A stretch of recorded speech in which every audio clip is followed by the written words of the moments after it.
Well, hello. It's good to be with you again from the Church of God in Mount Forest, the Mount Forest House Church.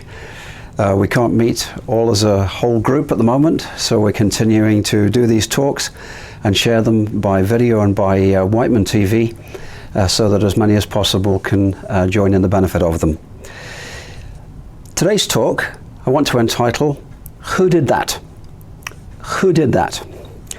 I want to think about three illustrations that might be familiar for most people in their own experience. The first one is simply this. You get home, you can smell the aroma of a lovely meal that's been prepared. You walk in the door, the house or apartment is as neat as can be, as clean as a new pin. Everything seems to be absolutely right. And you say to yourself, well, that just happened by chance. Not. Let me try another illustration. I'm not a sailor. I know some people who love to be out on the water. One of my good friends here in Ontario is perpetually asking me to join him on the boat. But I'm not a sailor. But I know somebody who's keen on sailing on the river and in races, and he's got a laser series dinghy. And he's indebted to Mr. Kirby, the inventor of the laser series. Way back now in the last century, Mr. Kirby ended up getting the Order of Canada for his efforts to not only promote sailing but all kinds of water sports. Now you think about it, you're entering a boat race, you're out in your dinghy and you start off and the wind just catches your sail and you're away. And then you notice that where the tack that your competitor is going for, and you manage to get to the side of them and steal their wind, and then the waves are picking up a little bit, and you just coast through and win the race. And you say to yourself, just by chance. Oh, no. You pat yourself on the back, don't you? And say, that's a lot of my skill that's gone into that. And of course, part of it is the quality of the boat that you were using. But then there's the matter of the wind and the waves. I want to use a third illustration. And for this one, we're going to go something that's a little bit nearer to my home and experience. We've got a vegetable plot in our backyard. Well, it's supposed to be a vegetable plot. This year it's been a really good growing season, lots of sunshine, lots of rain, and boy have the plants grown. Unfortunately, the plants that have grown are not just the ones that we sowed as seeds. A lot of them are the weeds that have grown up. And when I went out yesterday, I was trying to pull out some of the weeds and accidentally I pulled out one of the carrots by mistake. And you say to yourself, well, I didn't really need to sow those seeds. Everything would have grown just by itself, wouldn't it? Nope. What we're going to talk about today under this general title of Who Did That is the matter of when we look around us, the design that we see in the things that we experience. Not everything that happens to us happens purely by chance. A lot of it evidences planning and design, doesn't it? They're things that we want to achieve in life, things that we want to see happen. And so we make plans to try and achieve those things. So I want to focus on those three things, and I want to draw them out a little bit more now. And what was that first one? Oh, it was arriving home. Well, now let's deal with the real experience. I can remember when we first got married, we had a little one-bedroom apartment upstairs, and I can remember going home from work one day, and I guess my wife with me, and so we entered the apartment at the same time. And we were both tired, kind of exhausted after a hard work day. And we both put up with the boring ride back on the bus. And as we got into the house, or into the apartment, I think I can remember saying to my wife, so are you going to make dinner? And I think I can remember her reply. It was something along the lines of, well, it's not going to make itself, is it? How true is that? Not a very wise strategy on my part. But the thing was that the dinner wasn't going to prepare itself, was it?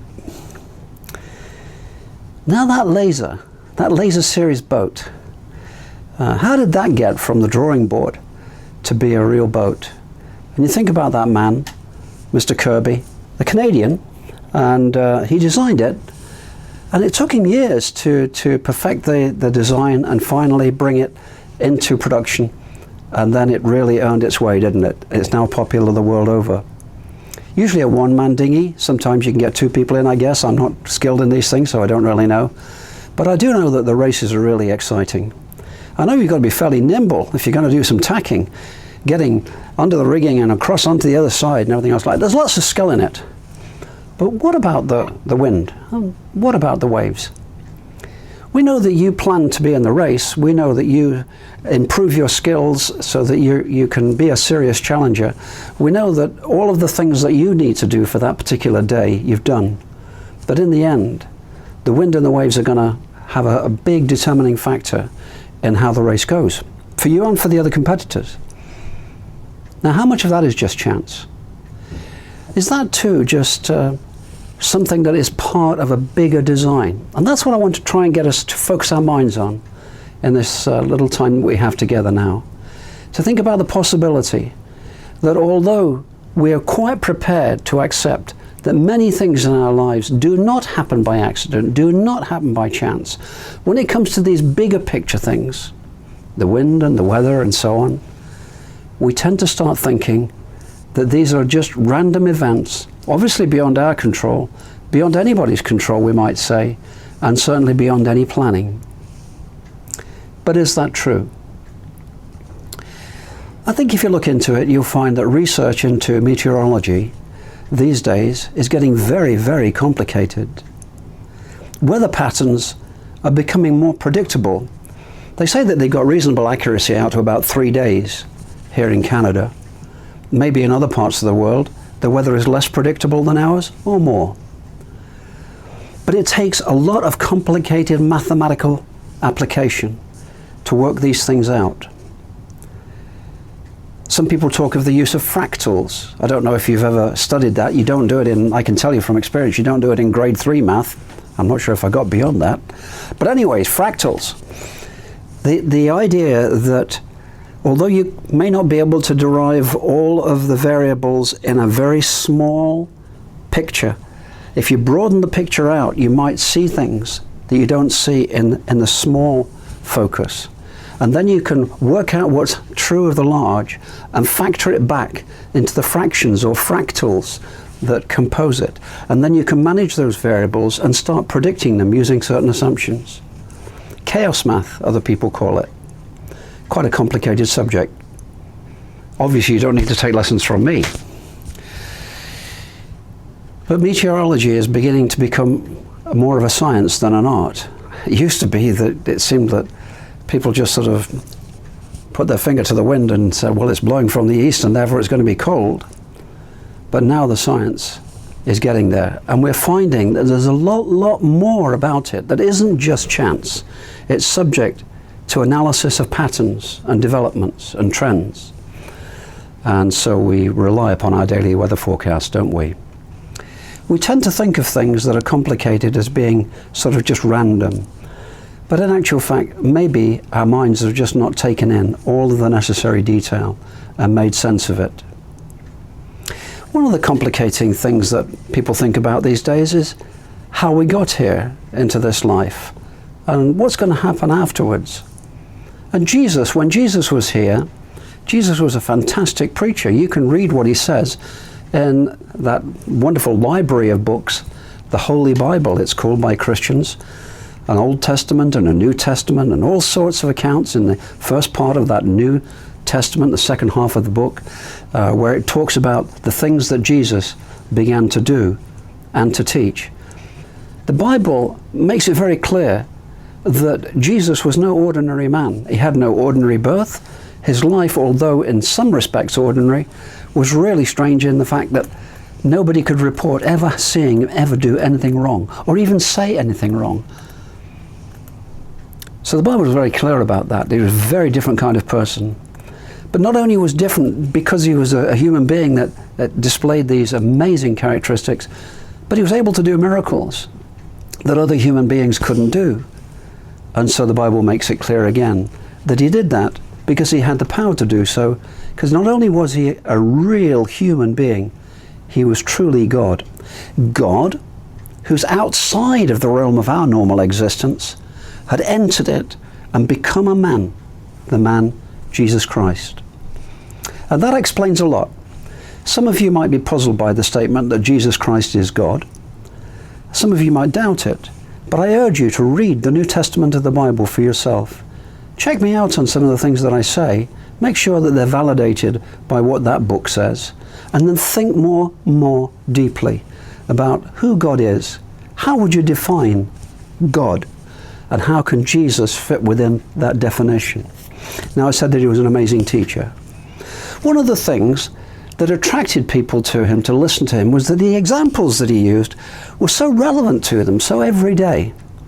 I want to read one of the things to you that he said. The kingdom of heaven is like a farmer who planted good seed in his field. But that night, as the workers slept, his enemy came and planted weeds among the wheat, then slipped away. When the crop began to grow and produce grain, the weeds also grew. The farmer's workers went to him and said, "Sir, the field where you planted that good seed is full of weeds. Where did they come from?" "An enemy has done this," the farmer exclaimed. "Should we pull out the weeds?" they asked. "No," he replied, "you'll uproot the wheat if you do that. Let both grow together until the harvest. Then I will tell the harvesters to sort out the weeds, tie them into bundles and burn them, and put the wheat in the barn."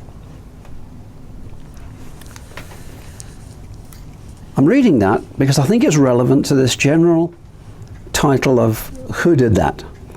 This time we've got a negative situation, just like my garden experience when I go out and I start pulling weeds out of what should be nice clear soil where I planted seeds that have grown nicely and producing veggies for my dinner table. But now I found there's weeds among them. And I try to pull them out, and what do? Exactly what Jesus said would happen if these farmers' servants went out into the field and tried to pull out the weeds. They'd pull out some of the wheat in that case with them, just as I pulled out the carrot in my own experience. So it's relevant. Who did it? Jesus points out that there's an enemy. Now, he said the kingdom of God is like this, or the kingdom of heaven is like this. The way that God works things out in heaven are sometimes reflected in the way that things work out for us on earth. And we can learn from an earthly experience a little bit about what's true for God in heaven. And sometimes when heaven's rules are to apply on earth, we've got to be very careful to work out the details sometimes and make sure that we're not just attributing things that happen to chance, when in actual fact it's the outworking of a plan that's coming right to earth from heaven. So Jesus picks this typical everyday illustration of a farmer sowing his field with good seed and then weeds growing up. And when he's asked where the weeds come from, who did that, they say, and the answer is, an enemy's done this. So now let's expand this to the big picture. And what's Jesus really talking about? Well, fortunately, later in that chapter, you can read it yourself if you like, Matthew chapter 13, you remember? Read on, and he explains what this parable, or this little story, really meant. That God was looking for people to live obedient lives, people who would obey his rules, which would be good for them and good for him. But the enemy of God, which is this personality called Satan, or the devil, he would come in and try and disrupt the good work that God was doing. And so it's just like the farmer finding that weeds are growing in his field. So God finds that not only are there good people who are doing the right things, but there are bad people doing the wrong things. And do you remember what the servants of the farmer said? "Your field is full of weeds," just like my veggie patch. Ideal conditions to produce the fruit and vegetables, but in actual fact it's the weeds that thrive. And maybe that's a picture of the world that we see around us today. How many things would you like to change about the world in which we live? How many times in the average day or the average week do you find yourself questioning, why did that happen? That's so bad. Oh, that's tragic. Oh dear, oh dear, oh dear. And then things go wrong and we say, who did that? So the first question, who did that, might be, who made my lovely dinner? And the second one who produced this lovely wind and wave so I could win the sailing race? But the third one is, who did that when it's something negative that swipes me in my experience in life? And Jesus in his teaching is saying there is an enemy. If we're going to believe in God, we have to also believe that God has an enemy. And if he's God's enemy, then he's your enemy, unless you're his friend, of course. So these are big picture issues. Some people would say, no. There's no need to believe in God. Everything is explained by this theory of evolution. And evolution is a pretty helpful theory. It's got lots of explanatory value, and it certainly is applicable as we look at the minor changes that occur over generations in any particular species. It gets to be considerably more iffy when we have to introduce our hypothesis to the theory and make presumptions that what was true in a minor way, in the small changes that we see over long periods of time, might also have resulted in big changes in the form of animals. And people will tell us that that's how we as mankind arrived on the scene, that it was just a long period of transition. Climbing Mount Improbable. I think that's the title of a book that was written by Professor Richard Dawkins in the late 1990s. It was very popular. His theory was that if you want to achieve these enormous changes that we see from a living cell to a complicated thing like a human being, if you expect it to happen in a short space of time, it's like the sharp upward climb of Mount Everest or something. You can't do it, or K2 or something. But on the other side, there might be a gentle slope. And that's how he was trying to explain in simple terms, evolution could, over a very long period of time, like climbing that gentle slope, make little changes, little by little, little by little. It's an interesting theory, and as I say, generally speaking, it seems to have a lot of explanatory value, but it may not be correct. And certainly other people of equivalent stature, intellectually speaking, as Professor Dawkins, would take issue with him. One of them that's done so is Professor, again, John Lennox. But certainly if you read the books by John Lennox, and just remember that he is indeed a professor of mathematics, then he's certainly going to be clued in to the probabilities that the biologist, Professor Dawkins, was trying to explain in his book. And of course, both have written many more books than the ones that I'm just referring to now. In fact, if you'd like an interesting reading list of books on both sides of this, please let me know, and I'll try and provide you a list, at least of the ones that I have read from cover to cover with great interest. And you can share in my reading list, or I can find out more for you. Just let me know. You can get in touch with me by looking at our webpage, www.mountforestchurch.ca, and let me know your question or what you want, and we'll try and help there. Now let's get back to it again then. Professor Dawkins was saying evolution explains everything, the simple to the complicated and complex. It requires a lot of time. And Professor Lennox was saying, well, you have to just do the math and you'll find that you haven't got sufficient time to actually pursue that to its logical conclusion. You know, when I get complicated things like that, I guess I prefer a more simple solution. So if it's a really complicated problem, I need to ask the youngest person in our family, one of my grandchildren. Yeah, I have grandchildren now. And even the youngest of them can take one of these lovely gadgets. It's called a Rubik's Cube. And I can mix it all up, and he can solve it again in seconds. Now, how would you go about solving? You know, these have been around. Erno Rubik is an Hungarian man. He is an Hungarian man, and very, very capable. Capable as a sculptor, and that's one thing that he's been doing in his life. And then the other thing that perhaps is more understandable when you think about the way a Rubik's Cube works, he's a professor of architecture. That's his qualification and his study. And so Erno Rubik, when he was about 30 years old, I think, developed and brought to the market the Rubik's Cube. And since then, our minds have been puzzled by how it actually works from an engineering point of view. But more specifically, how do you make it go back the way that it was when you've mixed it all up? And as I say, my grandson's very, very capable and can do that in seconds. One thing you learn about the Rubik's Cube, it looks very complicated and everything, but how does he manage, when I've mixed it up, how does he manage to put it back together again? How would I do it? Well, I'll tell you how I've tried to do it. I try and turn everything around through each of the orientations until I can get one face that's absolutely right. The whole color is right on, say, the top, and it's right all around the top edges, and I think I've done brilliantly. But if I try and do another layer or another face, I'll suddenly find that I can't get very much farther. I might get on a 9, on a cube that's got 3 rows of 3, that I can get 2 of the 3 rows done, and then I'm kind of stuck. So how does he do it? He looks for a pattern. He's not looking for the complete face that's done. He's looking at the opposite side, and he sees a pattern. It seems to me all higgledy-piggledy and odd, but to him, he recognizes the pattern, and he knows that if he holds the cube in that way, and they go spin, spin, spin, spin, spin, spin, spin, spin, using what they call an algorithm, a series of moves, it'll all come back right. What's going to happen in the process? Well, I'd already done the top face, remember? Well, that's all going to be spoiled again. If you look at it halfway through his process, that's all messed up. And so the complicated thing that has to happen is that there's a lot of disruption, and we get perplexed about it, but it's got to happen so that the end product will be perfect again. Now, I think that's a really nice illustration of the way God is working in this world.